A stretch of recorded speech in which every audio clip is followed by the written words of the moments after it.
Process మీద వచ్చిన ఆ ప్రాసెస్ సరిగ్గా లేకుంటే నువ్వు నన్ను క్వశ్చన్ చేయి.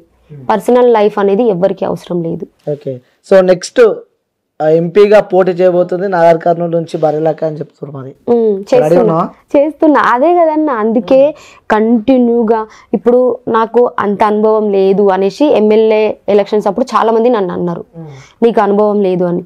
ఈ ఎంపీ ఎలక్షన్లో అలాంటి మాట రాకూడదు అనేది అనుభవజ్ఞులైనటువంటి కొంతమంది మేధావులను కలుస్తూ వాళ్ళ దగ్గర ఎలా మాట్లాడాలి ఎలా ఏంటి అనేది నేను కంటిన్యూస్గా ఇప్పటికి నేను ఎప్పటి నుంచి అయినా అన్న నేను చదువుకుంటున్న టైంలో అయినా మధ్యాహ్నం తిని కాసేపు ఒక అర్ధగంటనైనా పడుకునేదాన్ని. ఆఫ్టర్నూన్ ఎలక్షన్ నిలబడ నుంచి ఈ రోజు వరకు కనీసం 6 గంటలు 5 గంటలు నిద్ర కంటే ఎక్కువ పోతలేను.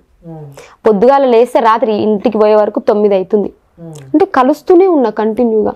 నాకు ప్రచారంలో సపోర్ట్ చేసిన వాళ్ళని కానీ వాళ్ళని కలవడం వాళ్ళకు నేను చెప్పడం థ్యాంక్స్ చెప్పుకోవాలి కదా. ఆ రోజు టైం లేకున్నది. ఆ రోజు చాలా మంది కొంతమంది నా ఫేస్ చూడకుండా వెళ్ళిపోయిన వాళ్ళు కూడా ఉండరు. ఎందుకంటే నేను ఏ ఊర్లో ప్రచారం చేస్తున్నా వాళ్ళకు రూట్ మ్యాప్ తెలియక చాలా మంది ఇంటి వరకు వచ్చి వెళ్ళిపోయిన వాళ్ళు కూడా ఉన్నారు. సో వాళ్ళందరికీ నేను వీడియోల రూపంలో ప్రతిసారి థ్యాంక్స్ చెప్తున్నా. ఇప్పుడు కూడా చెప్తున్నా. వాళ్ళకి నేను ఎప్పటికైనా రుణపడి ఉంటా. ఇంకా ఏంటి అంటే కొంతమంది అన్న నేను నెంబర్ ఇచ్చిన నాకు హెల్ప్ చేయండి అని నెంబర్ ఇచ్చిన ఆ నెంబర్ మిస్యూజ్ చేస్తున్నారు.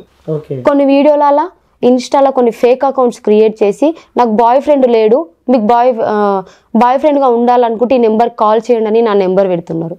సో ఇలాంటి ఫేక్ ప్రచారాలు చేసే వాళ్ళు కూడా ఇలాంటివి చేయకూడదు. నేను చెప్తున్నా నా నెంబర్ అంతా పోయింది. సో ఏది వాట్సాప్లో కూడా గలీజ్ మెసేజ్లు గలీజ్ ఫొటోస్ వీడియోస్ ఏమేమో షేర్ చేస్తున్నారు. సో వాట్సాప్ మెసేజ్ చూడడం కూడా బంద్ చేసిన. సో ఒక అమ్మాయిని నేను మెయిన్ అసలు నేను ఎంత పెద్ద స్థాయికి ఎదిగినా అమ్మాయిని అయితే అమ్మాయినే కదా. సో ఒక అమ్మాయిని అయినప్పుడు ఏ థంబ్నెయిల్స్ పెట్టాలి కొంతమంది సూపర్ అన్న నాకు చాలా సపోర్ట్ చేశారు. కానీ కొంతమంది ఓన్లీ వ్యూస్ పరంగానే ఏ థంబ్నెయిల్ పెట్టినా అవసరం లేదు వ్యూస్ పోవాలి నాకు హైలైట్ కావాలి. సో ఇక్కడ కొన్ని విషయాలలో వ్యూస్ అనేది ఇంపార్టెంట్. కొన్ని విషయాలలో అమ్మాయి లైఫ్ అనేది కూడా ఇంపార్టెంట్. ఇంకోటి కొన్ని యూట్యూబ్ ఛానల్స్ పైన కూడా శిరీష కేసు పెట్టినా కేసు పెట్టినా ఎందుకు పెట్టొద్దు చెప్పు. నేను వాస్తవాలే రాష్ట్రము కావాలని కొన్ని యూట్యూబ్ ఛానల్స్ పైన శిరీష కేసు పెట్టింది అని చెప్పి కూడా వింటున్నాను. కొన్ని ఛానల్స్ కాదు ఒక ఛానల్ పైన పెట్టినా. సో ఆ ఛానల్ కూడా దేనిపైన పెట్టిననే ముందు క్లారిటీ అనేది ఇస్తా. సో ఇన్ని వీడియోస్ మా ఫాదర్ వీడియో పెట్టినా నేను ఇప్పటి వరకు ఆ వీడియో చూడలేదు. చూస్తే నేను ఏడ వీక్ అయిపోతాను. నాకు అవసరం లేదు. ఎవరు పెట్టేది వాళ్ళు. మా ఫాదర్ వీడియో పెట్టిన కింద కామెంట్స్ చదవండి ఒక్కటి నెగిటివ్ లేదు. నువ్వు ఇప్పుడు ఎక్కడన్నా కనిపిస్తే కొట్టేటట్టు ఉన్నారు. ఆల్రెడీ కొడదామని చూసిరంట మొన్న తెలకపల్లి గ్రామంలో. ఇట్లా బర్లక్ వాళ్ళ ఫాదర్ అంటే సంథింగ్ ఎవరెవరు అరే పట్టుకొని రా వీని బిడ్డనే బ్లేమ్ చేసిన అనేసి ఏదో బెదిరింపులు వచ్చినాయని నాకు తెలిసింది. అది నిజమా అబద్ధమో నాకు తెలియదు. సో ఏదైనా కానీ అప్లోడ్ చేసే ముందు ఒకటే చెప్తున్నా. సరే నేను ఏదైనా చిన్నదాన్ని సరే మీరు ఎన్నో ఇంటర్వ్యూలు చేసి ఉంటారు. నాకైతే ఇది ఎక్కువ చాలా పెద్ద ఇంటర్వ్యూలు అయితే కాదు. ఎంత చేసినా చిన్న ఇంటర్వ్యూ అంటే తక్కువ కౌంటింగ్ అనమాట నా ఇంటర్వ్యూస్. నేను ఏదైనా మిస్టేక్ మాట్లాడితే దాన్ని తీసేసారు నా చెల్లి లాంటిదో నా అక్క అట్లా అనుకోవాలి. కానీ ఏదో దాన్నే హైలైట్ చేసి అట్లా మాట్లాడి నా లైఫ్ స్పాయిల్ చేసి ఇంకా మస్తు లైఫ్ ఉంది నాకు. నెక్స్ట్ ఇక పెళ్లి చేసుకోవాలి నాకు వాళ్ళ ఫ్యామిలీ నుంచి కానీ మా ఫ్యామిలీ ఎలాంటిది ఉండొద్దు. అంటే ఇలాంటి థంబ్నెయిల్స్ అనేటివి కొన్ని ఉండకూడదు.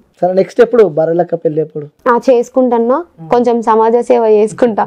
సమాజ సేవ చేసుకొని పెళ్లి చేసుకుంటా. సో ఎమ్మెల్యేగా ఆల్రెడీ పోటీ చేసినావు అయిపోయింది. నెక్స్ట్ ఎంపీగా కూడా పోటీ చేస్తా అంటున్నావు. తర్వాత ఎమ్మెల్సీ కూడా పోటీలో ఉండబోతుందా? ఉంటా కన్ఫర్మ్ గా. తగ్గనన్నా ఎందుకు నేను పోటీ చేయొద్దా? డబ్బు లేకుంటే రాజకీయంలోకి రావద్దా? ఏ డబ్బు లేదని నేను బాధపడ్డానో ఒక్కొక్కరు వచ్చి వాళ్ళకి తోచినంత 10 రూపాయలు ఇచ్చిన వాళ్ళు కూడా ఉన్నారు నాకు. అంటే నేను ఒక మంచి పని చేస్తున్నా కాబట్టి ఇట్లా సపోర్ట్ చేస్తున్నారు.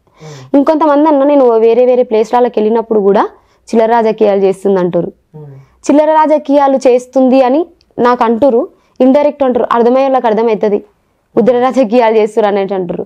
సో అలాంటి వాళ్ళకి నేను ఒకటే మాట చెప్తున్నా. తెలంగాణలో కొన్ని వేల మంది సూసైడ్ చేసుకొని చచ్చిపోయారు. గవర్నమెంట్ నోటిఫికేషన్ సరిగ్గా రాలేదని కొన్ని పేపర్ లీకేజ్. అప్పుడు వీళ్ళేం రాజకీయాలు చేసిరు.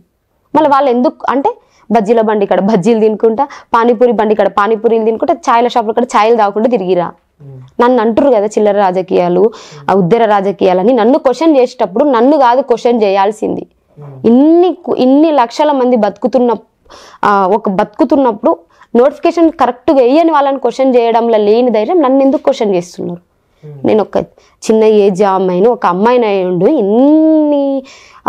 ఇన్ని తట్టుకొని నిలబడ్డప్పుడు నన్ను క్వశ్చన్ చేసేది, నన్ను క్వశ్చన్ కాదు చేయాల్సింది, పైన వాళ్ళని క్వశ్చన్ చేయి.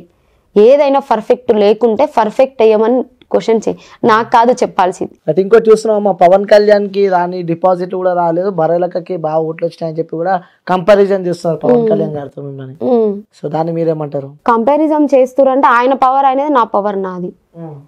ఆయన ఫాలోయింగ్ ఆయనకు ఉంటది, అట్లని నా విషయంలో ఆయనను తక్కువ చేయడం అనేది నాకు కరెక్ట్ కాదనిపించింది.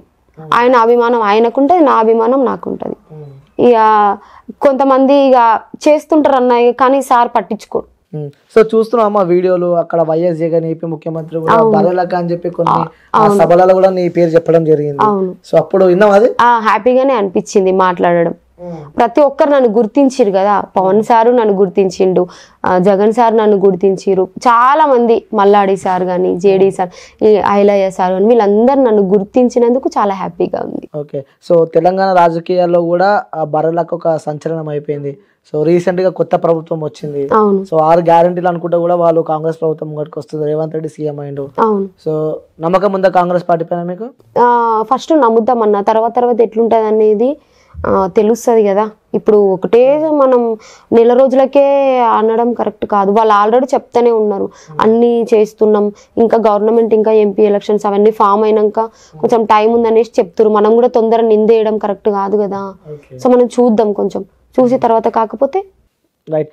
ఎంపీగా కూడా బీఎస్పీ నుంచి పోటీ చేయబోతున్నా లేకపోతే ఇండిపెండెంట్ గానే చేస్తాను? ఎందుకంటే ఆర్ఎస్ ప్రవీణ్ కుమార్ సార్ అంటే కూడా మీకు ఇష్టం వేరన్నా, ఇష్టం ఉంటది, ఇష్టం వేరు, పోటీ చేయడం అనేది వేరు. ఆయన నాకు కేసు విషయంలో హెల్ప్ చేసిండు, ఆయన అంటే ఇష్టం, నాకు అభిమానం. అట్లానే ఆయన పార్టీలో చేస్తాను, నేను ఇక్కడ కూడా చెప్పలేదు. సో ఏ పార్టీ నుంచి ఆఫర్ వచ్చినా కాంగ్రెస్ ఇండిపెండెంట్ గా చేస్తా, ఎందుకంటే జనాలు నన్ను ఇండిపెండెంట్ గానే ఇష్టపడుతున్నారు. వాళ్ళకి ఇష్ట ప్రకారం నేను ఉండాలి కదన్నా. సో ఇంకోటి కూడా శిరీష కామెంట్లు చూస్తున్నాను అనమాట, ఏపీకి సంబంధించిన కొంతమంది వ్యక్తులు కూడా మేము కూడా బర్రెలకలాగా ఇండిపెండెంట్ గా పోటీ చేయబోతున్నాము, సో మీ సపోర్ట్ నాకు కావాలని చెప్పి కూడా కొన్ని చూస్తున్నా. సో వాళ్ళకి సపోర్ట్ చేయబోతున్నా, వెళ్తా ప్రచారంకి, ఏపీ కూడా వెళ్తా. వాళ్ళు చాలా మంది నన్ను కాంటాక్ట్ అయ్యారు. సో మా ఇంటికి కూడా వచ్చిర్రు అనమాట. వాళ్ళు కూడా నిలబడుతున్నా, ఖచ్చితంగా నువ్వు ప్రచారంకి రావాలి మా సైడ్ అని చెప్పిరు. వాళ్ళ నెంబర్స్ కూడా ఇచ్చేసి వెళ్ళిరు. వాళ్ళకు ఎలా చేయాలనేది నన్ను అడుగుతున్నారు. నామినేషన్ వేసినప్పుడు ప్రాసెస్ కానీ, లేకపోతే గ్రౌండ్ వర్క్ ఎట్లా చేయాలనేది నన్ను చాలా మంది అడుగుతురు. సో నేను ఇంటికి లేకపోయినా మా మమ్మీ దగ్గరికి వెళ్ళి మాట్లాడడం, నా నెంబర్ తీసుకొని, నేను కొత్త నెంబర్లు ఎత్తట్లేదన్నా, ఎందుకంటే కొంతమంది కావాలని గలీజ్గా మాట్లాడుతురు, గలీజ్గా. సో నేను అంత బాధ అనిపిస్తుంది. ఇంకొంతమంది కాల్స్ లిఫ్ట్ చేయట్లేదు, పొగరు వచ్చింది అంటారు. పొగరు వచ్చింది అన్న వాళ్ళకి నా ఫోన్ ఇస్తా, తీసుకొని మాట్లాడండి, అప్పుడు తెలుస్తుంది. నేను ఫోన్ ఆన్ చేస్తా, నీకు కాల్ ఎత్తడానికి కూడా టైం ఉండదు. కంటిన్యూస్గా నైట్ 1-2 కాదు, నైట్ 1-2 కూడా కాల్స్ వస్తాయి. ఓకే. ఏపీకి పోయినా అమ్మాయి మధ్యలో ఎప్పుడైనా? పోలేదు, వెళ్తా. సో ఇప్పుడు నెక్స్ట్ ఏపీలో కూడా ఎలక్షన్ వస్తున్నాయి. అవును. సో జగన్ పాలన ఐడియా ఉందా? ఉందన్న. సో జగన్, జనసేన పవన్ కళ్యాణ్, చంద్రబాబు నాయుడు ఉన్నారు. సో బీజేపీ కూడా ఉంది అక్కడ. సో అక్కడ ఏ పార్టీ గెలిస్తే బాగుంటుంది అనుకుంటున్నాను? నో కామెంట్స్ అన్న, ఏం చెప్పాలనుకోవట్లేదు. కానీ ఇండిపెండెంట్ గా నిలబడ్డ ప్రతి ఒక్కరికి నేను వెళ్ళి ప్రచారం చేస్తా, ఏపీలో కూడా వెళ్తా. ఓకే. సో ఇట్లా అంటారు. ఓకే మా, థ్యాంక్ యూ సో మచ్. నేను అనుకున్న గోల్స్ అన్ని రీచ్ అవ్వాలని చెప్పి మనస్ఫూర్తిగా కోరుకుంటున్నా. సో నువ్వు సాధించడంలో తప్పలేదు, ఏ రోజు సక్సెస్ అవుతావని చెప్పి కూడా మనస్ఫూర్తిగా కోరుకుంటున్నా. థ్యాంక్ యూ మా, థ్యాంక్ యూ సో మచ్. పదాలు తెలియని పెదవులకు అమృత వాక్యం అమ్మ. సంతానలేమి సమస్యతో బాధపడుతున్న ప్రతి స్త్రీమూర్తి బాధను మేము అర్థం చేసుకోగలం. Fertinine world best embryology lab మరియు జిల్ట్రిక్స్ అలారం సిస్టాన్ని మొట్టమొదటిసారిగా ఏపీ మరియు తెలంగాణలో ఈ నెల 9న ప్రముఖ సినీ నటి స్నేహ, స్పెయిన్ దేశానికి చెందిన international senior embryologist Javier Herrera గారు ప్రారంభించారు. ఈ శుభతరుణంలో రక్త పరీక్షలు, AMH test, RBS, semen analysis, ultrasound scan, follicle scan ఈ నెల 31 వరకు ఉచితంగా అందిస్తుంది. 49 అంటే సంతానం, 49 అంటే సంతోషం.